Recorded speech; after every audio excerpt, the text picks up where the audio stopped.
এটাকে খানিকটা home tour video বলা যেতে পারে, তবে হ্যাঁ খুবই chaotic একটা হোম ট্যুর ভিডিও। কারণ লোকে হোম ট্যুরের ভিডিও শ্যুট করার আগে খুব সাজিয়ে গুছিয়ে পরিপাটি করে সব কিছু রাখে, এখানে কোনোটাই হয়নি।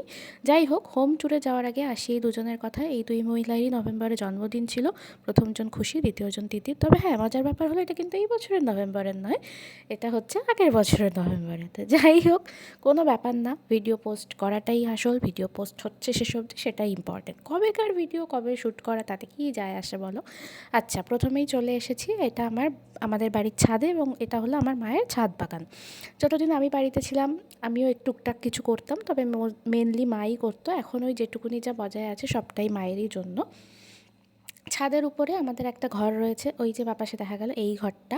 এটা খুব একটা ইউজ হয় না, ফাঁকাই পড়ে থাকে, ওই আর কি চিলেকোঠা টাইপের একটা ঘর বলতে পারো। আর এখন যেখানে আছি, যদি আমি বাড়িতে থাকতাম বা বাড়ি গেলেও, আমার সবথেকে পছন্দের জায়গা হয়তো এইটাই। এটা আমাদের একটা ছোটোখাটো লাইব্রেরি। আমার ইচ্ছা ছিল এখানে একটা দোলনা টাইপের রাখবো, বাট যাই হোক, পরে হয়তো কখনো হবে যখন আমি বাড়িতে থাকবো বাকি কিছু। এখানে প্রচুর বই আছে, এর এর বাইরেও আমাদের কাছে বই আছে, বাট হ্যাঁ, অনেক বই আছে। আমার ছোটোবেলা থেকে খুব গর্বের জায়গা এটা। যখন বাড়ি ছিল না তখন এই বইয়ের আলমারিটা কিন্তু ছিল। আচ্ছা, তারপরে চলে যাচ্ছি এখন নিচে। এই ছোটোবেলায় একবার পড়েছিলাম বইতে, বিজ্ঞান বইতেই হবে, যে নীল আর সবুজ রং চোখের জন্য ভালো। সেই যে মাথায় ঢুকে গেছিলো কথাটা, নীল আর সবুজের বাইরে আমি এখনও বেরোতে পারলাম না। যাই হোক, আমাদের বাড়ির ভেতরটা যদি দেখো তোমরা, দেখবে বেশিরভাগ জায়গায় নীল আর সবুজের থিমের উপরেই করা হয়েছে। দোতলায় এই একটা ঘর দেখালাম, সেটারও একটা দেওয়াল, ডিজাইনার দেওয়াল, সবুজ রঙের। ওই ঘরে আমাদের ডেস্কটপটা থাকে, মাস্টার্স অবধি আমি ওটাই ইউজ করতাম, তার আগে ওটা দাদা ব্যবহার করতো, কারণ ওটা দাদারই।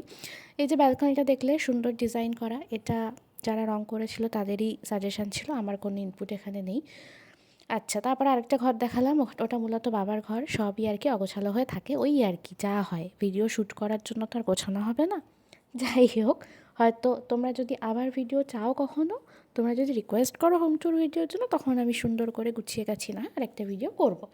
যাই হোক, জোকস অ্যাপার্ট, একতলায় চলে এসেছি। একতলা তো সেম অ্যারেঞ্জমেন্ট, দুটো ঘর, তবে এখানে একটা বেডরুম আর একটা আমরা ইউজ করি ড্রয়িং রুম হিসাবে। বেডরুমটার বিশেষত্ব হচ্ছে এই স্টিকারটা। গণেশ আমার এমনিতেই খুব প্রিয়, যেখানেই যাই গণেশ কালেক্ট করার চেষ্টা করি, একটা ছোটোখাটো কালেকশন আমার আছে, তোমরা যদি দেখতে চাও আমি পরে দেখাবো। আর এই স্টিকারটা আমার এত প্রিয়, আর এটারই মিনিয়েচার ভার্সন আমার ল্যাপটপে লাগানো আছে।